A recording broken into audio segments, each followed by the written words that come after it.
Halo dan selamat datang kembali. Hari ini kita bakal menyelami satu topik yang wah udah ribuan tahun jadi perdebatan, tapi sekarang ada sudut pandang baru dari biologi modern. Kehendak bebas, free will. Betul. Pertanyaan dasarnya kan, seberapa besar sih kendali kita atas pilihan kita? Kita ini nahkoda kapal atau cuma numpang aja di kapal yang rutenya udah ditentuin sama gen kita? Nah, itu dia. Materi kita kali ini digali dari eksplorasi genom manusia ya. Ada satu bab yang khusus mencoba melihat konsep filosofis ini dari kacamata genetika. Menarik nih. Coba kita main tebak-tebakan sedikit ya. Bayangkan nih, ada satu gen, namanya gen HFW gitu, di kromosom 22. Gen ini yang nentuin kita bisa bebas memilih atau enggak. Oke. Fiksi ini ya. Rasa banget kalau Anda itu bebas, iya nggak? Rasanya bisa aja milih angkat tangan sekarang atau enggak. Intuisi kita kuat banget soal itu. Tapi di sisi lain, dari obrolan kita sebelumnya, kita tahu gen itu pengaruhnya luar biasa besar. Ke fisik, kepribadian, kecenderungan perilaku, hampir semuanya. Jadi ada benturan ya antara perasaan bebas kita sama ya realitas biologis kita. Gimana mendamaikannya? Oke, mari kita mulai kupas pelan-pelan. Seringnya nih, kalau ngomongin ancaman buat kehendak bebas, langsung larinya ke genetika, determinisme biologis. Tapi, apa cuma gen aja yang bisa membatasi kita? Nggak juga sih kayaknya. Sejarah abad ke-20 kan nunjukin banyak teori lain. Betul. Sebelum jauh kita samain dulu nih apa itu determinisme. Sederhananya, ini gagasan kalau semua kejadian, termasuk pikiran dan tindakan kita, itu hasil pasti dari sebab-sebab sebelumnya. Jadi, kalau dunia ini deterministik, ya nggak ada ruang buat pilihan bebas yang murni. Apapun yang kita lakukan, ya cuma itu satu-satunya yang bisa terjadi. Gitu ya? Tepat. Nah, abad lalu itu banyak banget teori determinisme lingkungan yang populer. Ada Freud misalnya. Pengalaman masa kecil, hubungan sama orang tua itu katanya secara nggak sadar nentuin kita dewasa. Iya, determinisme Freudian. Terus ada Marxisme juga kan? Kondisi sosial ekonomi, kelas sosial, itu yang katanya paling nentuin kesadaran dan tindakan. Bener. Terus behaviorisme, Watson, Skinner. Manusia kayak mesin aja. Tindakan kita cuma respons otomatis ke stimulus lingkungan. Nggak perlu mikir, pikiran atau pilihan. Yang itu ekstrim juga ya pandangannya. Banget. Terus ada determinisme budaya ala Margaret Mead. Norma budaya nggak bentuk kita. Ada juga determinisme linguistik Sapir-Whorf. Bahasa yang kita pakai itu katanya membatasi cara kita mikir. Jadi banyak banget ya aliran yang intinya bilang, kamu nggak sebebas itu loh, kamu produk lingkunganmu. Persis, semuanya seolah-olah ngikis ide kebebasan individu. Ya, menarik sih ngeliat gimana berbagai teori ini, walau fokusnya beda, sama-sama meragukan individu yang otonom. Tapi yang lebih menarik lagi, banyak dari benteng determinisme lingkungan ini mulai, goyah gitu. Seiring waktu, ada bukti-bukti baru. Nah, itu dia. Tadi kan kita sebut beberapa contoh runtuhnya ya. Psikoanalisis Freud misalnya. Tetap berpengaruh sih secara budaya, tapi tantangan besarnya datang dari psikiatri biologis. Betul. Ditemukannya obat kayak lithium buat bipolar, atau Prozac buat depresi. Itu kan nunjukin kondisi mental yang rumit, yang dulu diterapi bicara bertahun-tahun, ternyata bisa dipengaruhi obat kimiawi di otak. Bukan berarti psikoterapi nggak penting ya, tapi ini nunjukin ada dasar biologis yang kuat. Iya, sama kayak Marxisme. Prediksinya nggak kejadian, implementasinya di banyak negara juga runtuh. Jadi faktor sosial ekonomi aja nggak cukup jelasin kompleksitas manusia. Studi Mead di Samoa juga dikritik keras kan? Banget, sama Derek Freeman. Katanya Mead mungkin terlalu, pengen nemu masyarakat ideal gitu. Jadi nggak baikin sisi lain yang lebih rumit di Samoa. Terus behaviorism, yang dulu dominan banget. Oh iya, eksperimen monyet Harlow, itu ikonik banget. Nah, itu dia. Bayi monyet dikasih pilihan, ibu kawat pemberi susu sama ibu kain yang lembut tapi nggak ada susu. Kalau behaviorism murni kan, harusnya milih yang kasih makan. Tapi hasilnya malah meluk ibu kain terus ya. Cuma ke ibu kawat kalau lapar aja. Betul. Itu nunjukin ada kebutuhan bawaan. Kenyamanan, kelekatan. Nggak bisa cuma dijelasin stimulus respons sederhana. Ada attachment. Penemuan-penemuan ini kayak buka pintu lagi buat gagasan kalau ada sesuatu yang bawaan dalam diri kita. Bukan cuma kertas kosong. Dan ini nyambung ke salah satu tantangan paling menarik buat determinisme lingkungan. Linguistik. Iya. Kontribusi Noam Chomsky. Gimana tuh ceritanya studi bahasa bisa nantang ide kalau kita ini sepenuhnya dibentuk budaya? Jadi, sebelum Chomsky, pandangan dominan kan bahasa itu dipelajari murni lewat niru dan penguatan dari lingkungan. Anak belajar ngomong kayak belajar ngikat tali sepatu lah. Oke, masuk akal sih kedengerannya. Tapi Chomsky nantang ini, dia pakai argumen kemiskinan stimulus. Intinya, anak-anak itu bisa loh bikin kalimat yang benar tata bahasanya, padahal mereka belum pernah dengar kalimat itu sebelumnya. Gimana bisa? Mereka juga ngerti struktur bahasa yang rumit itu cepet banget, padahal input yang mereka dapat sering terbatas. Nggak sempurna, kadang malah salah. Jauh lebih cepat dari yang bisa dijelasin teori belajar biasa. Terus penjelasannya Chomsky apa? Dia bilang, manusia itu punya tata bahasa universal bawaan, semacam perangkat akuisisi bahasa di otak. Jadi kita secara naluriah bisa ngerti dan bikin bahasa. Wow, jadi ada semacam program dasar gitu ya? Bisa dibilang gitu. Walaupun bahasa di dunia kelihatannya beda-beda banget di permukaan, di struktur dalamnya ada prinsip umum. Semua bahasa punya cara bikin pertanyaan, negasi, nunjukin waktu lampau, masa depan, dan lain-lain. Oke. Bahkan anak tuli yang nggak pernah diajarin bahasa isyarat formal, mereka bisa secara spontan bikin sistem isyarat sendiri di rumah, dan itu ada struktur tata bahasanya juga. Wah, luar biasa itu. Ini semua nunjukin kalau kemampuan bahasa kita, walau diekspresikan dalam budaya yang beda-beda, akarnya biologis kuat. Ini contoh jelas insting manusia, sesuatu yang kita bawa lahir, bukan cuma bentukan lingkungan. Nah, gagasan soal dasar biologis bawaan ini, kayak di bahasa tadi, ini juga jadi dasar buat nantang asumsi lingkungan lain yang kuat banget. Mungkin paling personal buat kita semua. Anggapan kalau cara orang tua ngasuh itu penentu utama kepribadian anak. Ah iya, Judith Rich Harris menyebutnya asumsi pengasuhan, atau nurture's assumption. Kalau bermasalah, pasti ada yang salah sama cara ngasuh kita. Mendarah daging banget ya asumsi itu. Banget. Nah, pertanyaannya, seberapa kuat sih bukti buat asumsi ini kalau kita lihat dari kacamata genetika perilaku? Nah, ini nih bagian yang hasilnya sering bikin kaget. Studi genetika perilaku, terutama studi anak kembar dan adopsi, itu mencoba misahin pengaruh gen, pengaruh lingkungan rumah yang sama, shared environment, sama pengaruh lingkungan unik tiap individu, non-shared environment. Oke, lingkungan shared itu kayak rumah yang sama, status ekonomi ortu, gaya asuh umum gitu ya. Kalau non-shared, Itu pengalaman unik tiap anak. Teman main beda, perlakuan guru beda, sakit atau kecelakaan yang cuma dialami satu anak, urutan lahir, bahkan kejadian acak lain. Beda-beda pokoknya. terus hasilnya gimana? Hasil konsisten dari banyak studi di berbagai negara itu nunjukin kalau buat sebagian besar ciri kepribadian kayak ramah, gampang cemas, terbuka sama pengalaman baru, pengaruh terbesarnya itu datang dari genetik dan lingkungan non-shared.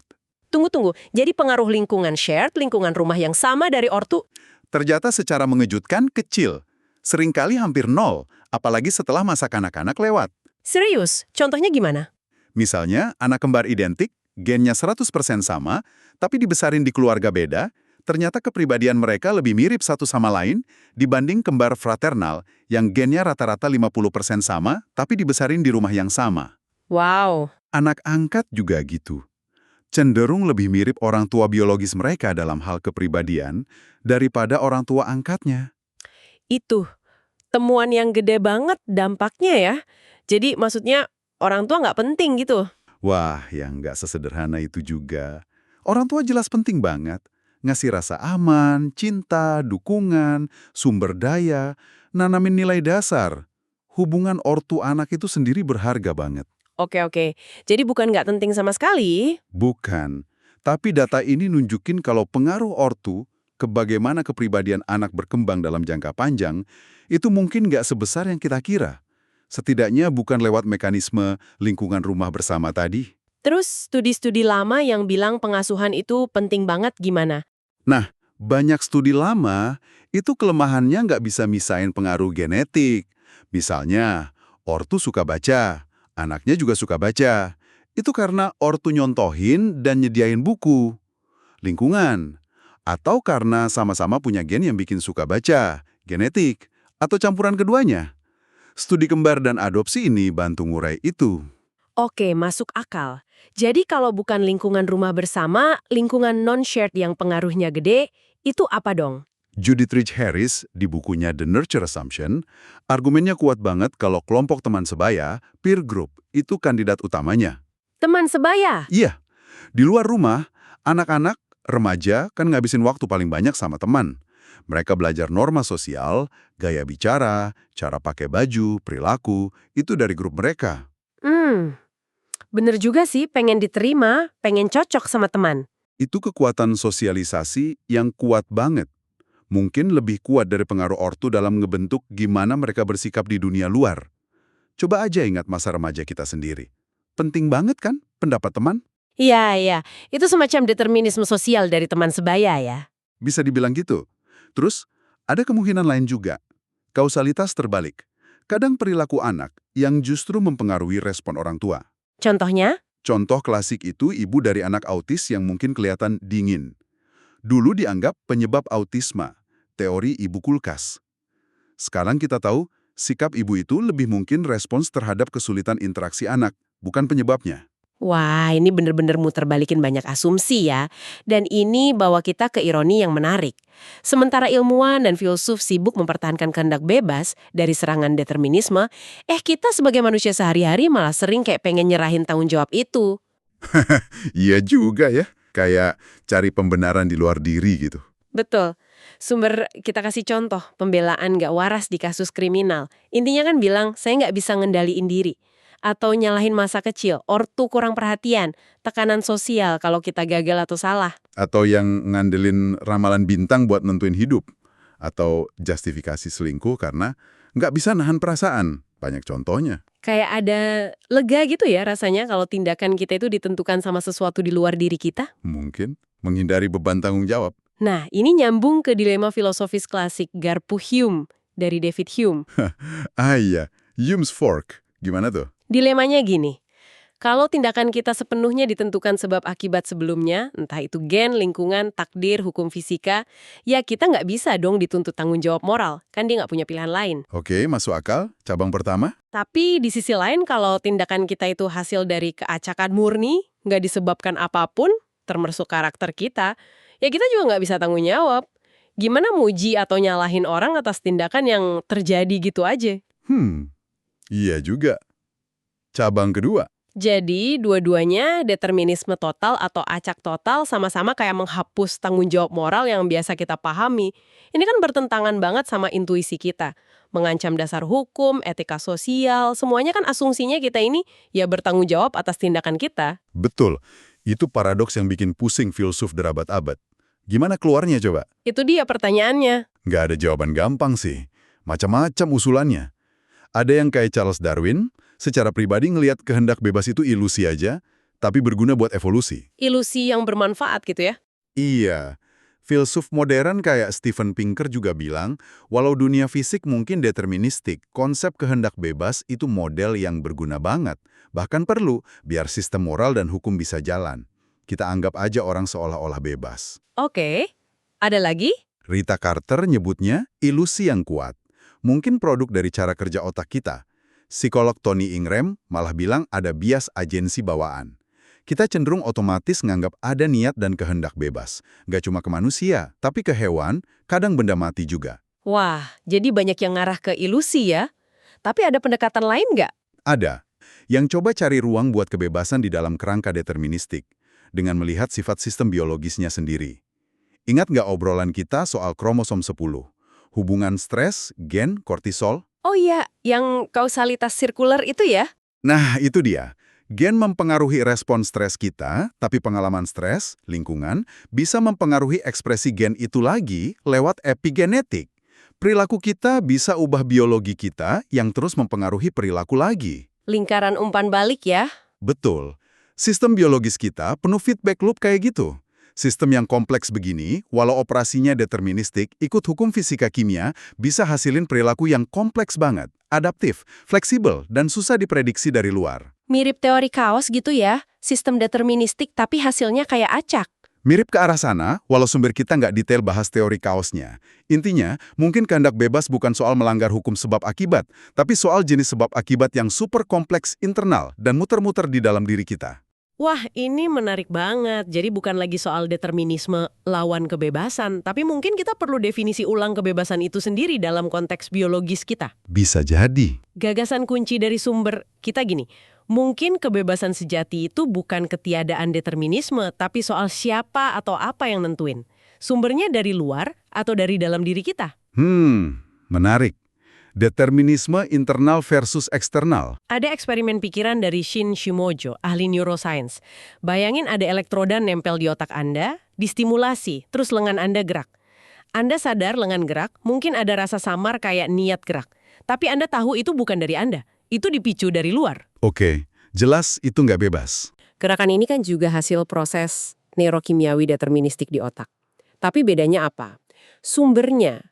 Kali ini, rantai sebab akibatnya dari dalam diri Anda. Keinginan Anda, keputusan Anda, sistem saraf Anda.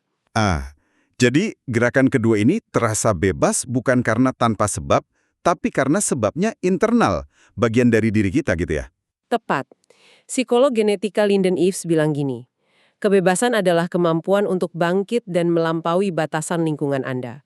Kapasitas ini, katanya, hasil evolusi. Melampaui batasan lingkungan. Terus dia nanya gini, kalau Anda memang akan didorong-dorong oleh berbagai faktor, Anda lebih milih didorong lingkungan, yang bukan diri Anda, atau oleh gen Anda, yang dalam arti tertentu adalah diri Anda? Pertanyaan yang nusuk ya. Jadi bertindak sesuai gen kita sendiri malah terasa lebih bebas daripada dipaksa dari luar. Menurut pandangan ini iya. Wah, ini mengubah cara pandang banget ya. Jadi kebebasan bukan lawan determinisme, tapi bentuk determinisme internal yang kita punya dan ekspresikan. Kayaknya gitu arahnya. Jadi pas kita bertindak sesuai karakter kita, preferensi kita, nilai kita, yang semua itu dipengaruhi gen unik kita dan pengalaman hidup kita, nah, disitulah kita merasa paling otentik, paling bebas. Determinisme internal ya? Iya, dan determinisme internal ini bukan sesuatu yang kaku atau simple. Interaksi puluhan ribu gen, pengaruh epigenetik, plastisitas otak kita yang bikin kita bisa belajar dan adaptasi, semua ini bikin sistem yang fleksibel banget, dinamis, individual. Jadi sifat bawaan kita yang unik dan kompleks itu jadi dasar otonomi kita. Betul. Itu yang memungkinkan kita nolak tekanan luar, bikin pilihan yang beda dari orang lain, bertindak sesuai siapa diri kita. Jadi, balik ke ide gen HFW fiksi tadi ya jelas nggak ada satu gen tunggal buat kehendak bebas. Bukan satu gen. Bukan. Kehendak bebas itu mungkin properti emergen dari keseluruhan genom kita, yang menciptakan individu kompleks, fleksibel, bisa refleksi diri, dan bertindak berdasarkan disposisi internalnya. Kebebasan itu, ekspresi diri kita yang ditentukan secara internal, benteng kita lawan determinisme eksternal. Oke, jadi kesimpulannya nih setelah kita telusuri semua ini, kayaknya perdebatannya bukan lagi soal tindakan kita ditentukan atau enggak. Kemungkinan besar sih iya, tertentukan kombinasi rumit gen dan lingkungan. Pertanyaan yang lebih relevan jadinya, Dari mana datangnya determinasi itu? Dari faktor luar yang maksa kita, atau dari sifat internal kita sendiri? Karena baik gen maupun lingkungan bisa terasa membatasi kalau kita merasa dikendalikan olehnya. setuju.